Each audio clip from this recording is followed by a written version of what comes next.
Assalamualaikum warahmatullahi wabarakatuh. Kembali lagi di channel HDCBR. Di video kali ini saya akan menceritakan sebuah kisah yang berjudul Dukun Cabul. Cerita ini ditulis oleh Nurota Laila. Jika kalian ingin membacanya secara langsung, nanti saya kasih linknya di deskripsi. Sebelum lanjut videonya, buat kalian yang belum subscribe ke channel ini, mari bantu klik tombol subscribe-nya dan nyalakan lonceng notifikasinya agar kalian tidak ketinggalan cerita terbaru dari channel ini. Dan kalau kalian suka dengan cerita yang saya bagikan, silahkan klik tombol like-nya dan bantu share video ini sebanyak-banyaknya. Agar kalian tidak penasaran, yuk langsung aja kita mulai ceritanya.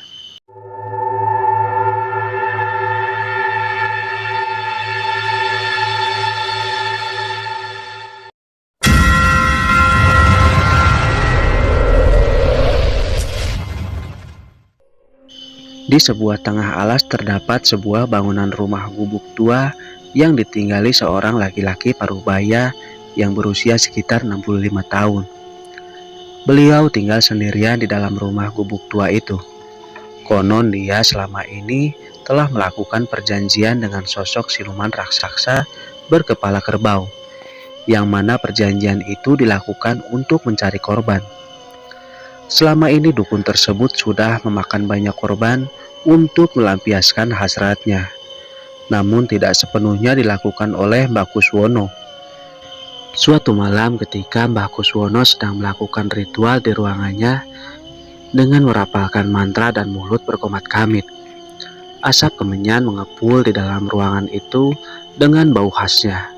Hembusan angin kencang masuk ke dalam ruangan itu. Brak! Seketika jendela ruangan itu terbuka dengan sendirinya, dan Mbah Kuswono mencium bau busuk yang menyeruak ke dalam hidungnya. Baunya sangat busuk seperti bau bangkai. Terlihat asap tebal yang perlahan-lahan menampilkan wujud sosok siluman raksasa berkepala kerbau. Sudah waktunya kamu memberiku makanan. Baik Tuan, nanti akan saya carikan korban selanjutnya. Hahaha. Bagus, aku tunggu minggu depan. Lalu Mbah Kuswono menganggukkan kepalanya menjawab ucapan sosok itu. Seketika sosok itu pun pergi menghilang dengan meninggalkan asap di ruangan itu. Setelahnya Mbah Kuswono menghentikan ritual dan pergi ke depan teras rumah. Duduk di kursi yang terbuat dari anyaman bambu. Malam itu di dalam alas sangat sepi sekali. Hanya terdengar suara jangkrik dan serangga yang saling bersahutan. Saat itu beliau duduk melamun memikirkan mencari korban selanjutnya, sembari menghisap lintingan tembakaunya. Besok aku harus pergi ke pasar, siapa tahu ada korban selanjutnya. Gumamnya diakhiri dengan senyuman licik. Sudah lama juga aku tidak melampiaskan hasratku ini. Singkat cerita, keesokan harinya Mbah Kuswono pagi sekali sudah bersiap-siap untuk pergi ke pasar yang letaknya cukup jauh dari rumahnya yang ada di dalam hutan. Beliau pergi berjalan kaki melewati jalanan setapak hutan sembari membawa tas selempang kecil entah apa isinya. Tidak lupa juga beliau selalu membawa lintingan tembakau yang tidak pernah terlupakan. Beberapa saat kemudian, Mbah Kuswono sampai juga di pasar. Di sana sudah sangat ramai sekali dengan aktivitas orang-orang pagi itu. Kegiatan jual beli sangatlah ramai dan banyak pembeli yang berdesakan. Ada yang belanja untuk kebutuhan dan kebanyakan berbelanja untuk berjualan kembali atau bahan jualan lainnya. Mbah Kuswono berjalan-jalan sembari melihat sekeliling untuk mencari targetnya. Saat sedang berjalan mencari targetnya, Mbah Kuswono melihat salah satu wanita yang cantik dan baheno sedang menjajakan dagangannya yang terlihat sepi, tidak ada pembeli yang datang. Wajahnya terlihat murung memperlihatkan kesedihan karena tahu yang dijualnya belum ada yang laku. Mbah Kuswono sepertinya sudah mendapatkan target. Terlihat senyuman licik dari bibirnya yang kemudian menghampiri wanita itu. Permisi Mbak. Iya Mbah, mau beli tahu? Tanya wanita itu. Enggak Mbak, saya boleh duduk di sebelah Mbaknya? Saya mau numpang istirahat, capek banget. Oh iya Mbah, silahkan. Dengan ramah wanita itu mempersilahkan Mbah Kuswono yang beralasan istirahat untuk duduk di sampingnya. Dagangannya belum pada laku ya Mbak? Iya Mbah, setiap hari seperti ini Mbah, ada paling 1-2 saja yang datang beli. Oh iya, sebelumnya kenalan dulu Mbak, saya Mbah Kuswono. Mbaknya siapa? Saya Puji Mbah. Oh, Mbak Puji, sudah berkeluarga? Sudah Mbah, tapi sekarang saya janda dan punya anak 1. Makanya saya berjualan seperti ini buat mencukupi kebutuhan sehari-hari saya, meskipun selalu kekurangan dan berhutang ke sana kemari. Maaf Mbah, saya jadi curhat, imbuhnya. Lalu Mbah Kuswono tertawa mendengarkan semua cerita dari janda itu. Kok Mbah ketawa sih?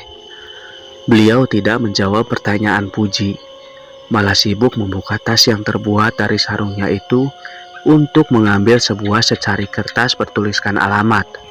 Ini alamat rumah saya. Kamu datang ke rumah saya kalau kamu berminat. Maksudnya apa ini Mbah? Kalau kamu minat, kamu bisa lakukan pesugihan putih dengan saya. Nanti kamu akan mendapatkan banyak uang dan kamu tidak usah bekerja. Pesugihan Mbah? Pasti ada tumbalnya kan Mbah? Cecar Puji. Tidak, kamu tenang saja. Ini pesugihan putih, takkan perlu tumbal. Mbah Kuswono terpaksa berbohong dengan alih melakukan pesugihan putih supaya targetnya itu tertarik dan mau datang ke rumahnya beliau. Pikirkan saja dulu, kalau sudah srek, datang saja ke rumahku, ucap Mbah Kuswono yang kemudian beliau bangkit dari duduknya dan beranjak pergi. Saya pergi dulu, imbuhnya sambil menggambarkan senyuman licik di bibirnya. Saat itu Puji terenyak dengan tawaran Mbah Kuswono. Setelah beliau pergi, Puji duduk di kursi lapak dagangannya dan membaca secari kertas yang sudah diberikan oleh Mbah Kuswono tadi. Karena tidak ada pembeli yang datang ke lapak tahu dagangannya itu, Puji pun mengemasi semua dagangan lalu beranjak pulang ke rumah. Sesampainya di rumah, dia duduk termenung di dalam rumah, memikirkan apakah akan mengambil tawaran dari Mbah Kuswono itu atau tidak. Sesaat kemudian anaknya yang masih duduk di kelas 5 SD menghampiri Puji sedang melamun. Bu, ucap Tiara. Sontak Puji pun terperanjat dikejutkan oleh anaknya yang datang tiba-tiba. Iya nak, ada apa? Bu, aku mau sepeda baru kayak punya teman aku yang lain. Iya nak, nanti ibu belikan ya, kalau sudah ada uangnya. Beneran ya bu? Iya sayang. Setelahnya, Puji pun tidak punya alasan lagi untuk tidak tertarik tawaran dari Mbah Kuswono, karena dia ingin menuruti keinginan anaknya. Apalagi dia memiliki banyak hutang yang belum dibayar. Buat makan sehari-hari saja kekurangan. Besok aku harus datang ke rumahnya Mbah Kuswono, gumamnya. Keesokan harinya, sore harinya, Puji pun segera pergi ke alamat yang diberikan oleh Mbah Kuswono kemarin. Dia melewati jalan setapak bebatuan di tengah hutan.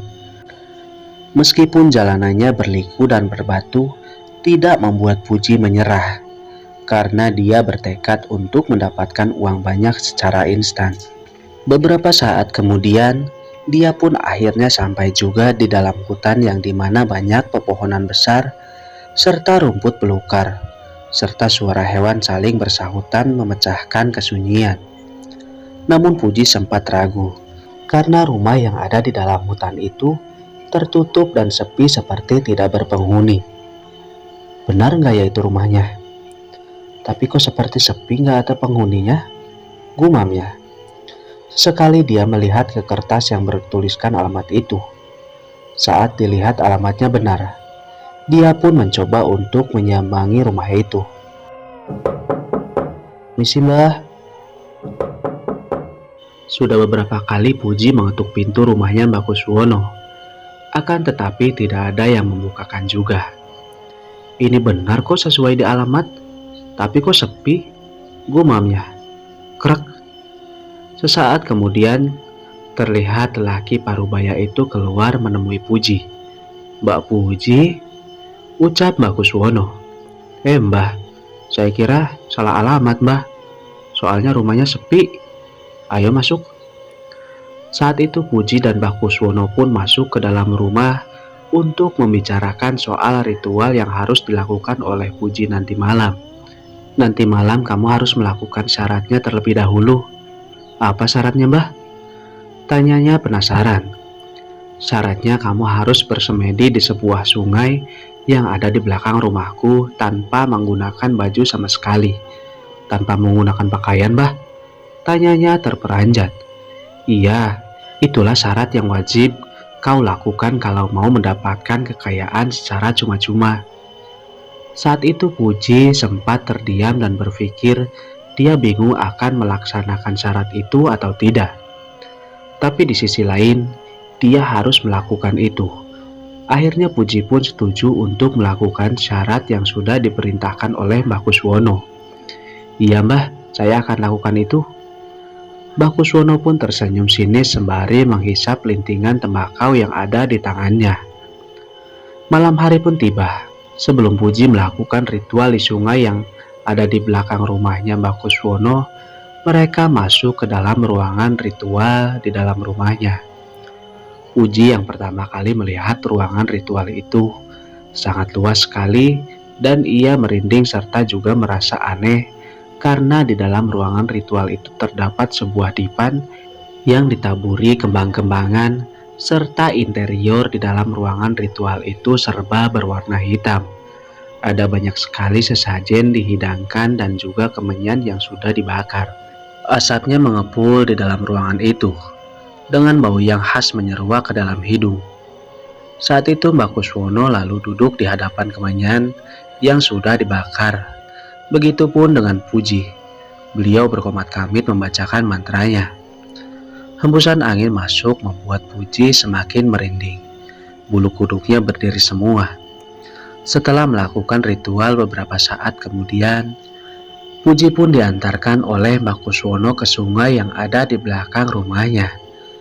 Mereka melewati jalanan setapak dengan rerumputan semak belukar di kegelapan hanya diterangi dengan sinar rembulan malam itu. Beberapa saat kemudian, Mbah Kuswono dan Puji akhirnya sampai juga di sungai dengan aliran arus air yang jernih. Setelahnya Puji disuruh Mbah Kuswono untuk membuka semua pakaiannya yang menempel di tubuhnya. "Sekarang lepaskan semua pakaianmu." "Ini beneran mbah?" "Iya, kan kamu sudah setuju dengan perjanjiannya." Mau tidak mau Puji pun saat itu harus melepas semua pakaiannya.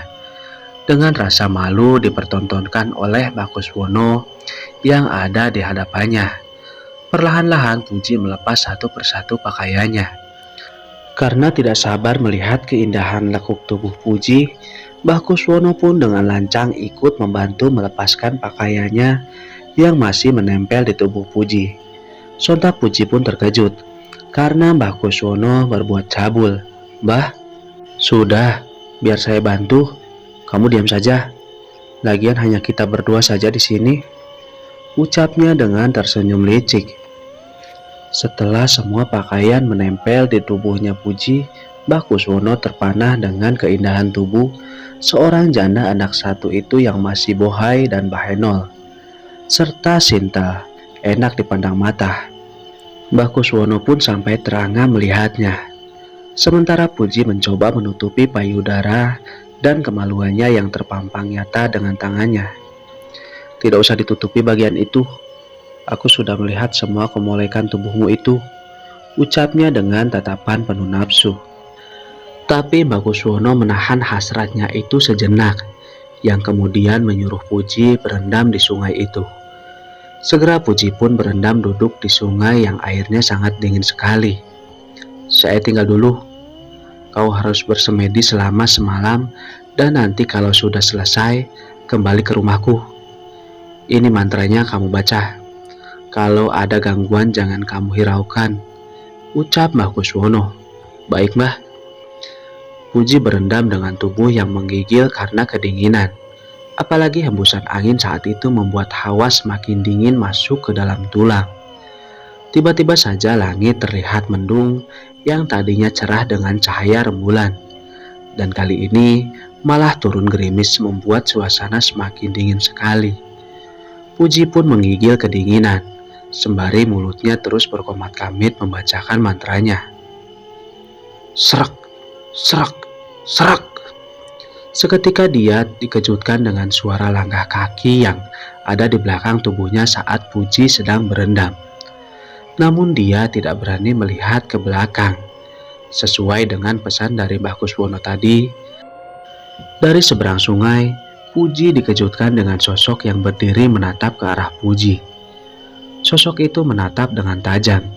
Kedua matanya merah menyala. Samar-samar dari kejauhan kepala sosok itu berbentuk kerbau. Sontak Puji semakin ketakutan. Namun sesaat kemudian, sosok itu menghilang begitu saja dari hadapannya Puji. Beberapa saat kemudian Puji pun akhirnya selesai juga melakukan ritualnya. Dia segera memakai semua pakaiannya dan beranjak pulang ke rumah Mbah Kuswono. Dia pulang sendirian melewati jalanan setapak yang licin karena gerimis masih terus mengguyur, membuat suasana dingin dan mencekam. Namun Puji mencoba melawan rasa takutnya itu karena dia ingin mempunyai uang yang banyak. Beberapa saat kemudian, Puji pun akhirnya sampai juga di rumahnya Mbah Kuswono. Saat itu beliau sudah menunggu Puji pulang. Di ruang tamu mereka pun membicarakan syarat selanjutnya yang dibuat oleh Mbah Kuswono. Setelah ini kamu boleh pulang, tetapi besok kamu datang ke sini lagi untuk melakukan ritual lagi. Kau harus bersetubuh denganku. Apa Mbah? Bersetubuh? Iya, itu memang syaratnya. Kalau kau tidak mau, maka kau tak akan mendapatkan uang, dan semedi yang telah kau lakukan tadi akan sia-sia. Mbah Kuswono mencoba untuk merayu Puji agar dia mau untuk melakukan hubungan terlarang dengan Mbah Kuswono. Seketika Puji pun terdiam berpikir akan menerima tawaran dari Mbah Kuswono itu atau tidak. Puji sempat ragu untuk melakukan itu, tapi mau bagaimana lagi? Dia harus melakukan itu demi mendapatkan uang yang banyak. Baik Mbah, besok saya akan datang lagi ke sini. Mbah Kuswono pun tersenyum licik. Akhirnya ada korban selanjutnya yang akan disetubuhinya. Saat itu juga Puji beranjak pulang, walaupun suasana masih sangat gelap. Justru itu malah membuatnya tidak terlihat dari orang lain. Karena kalau ada orang yang melihat malah nanti semuanya curiga dengannya.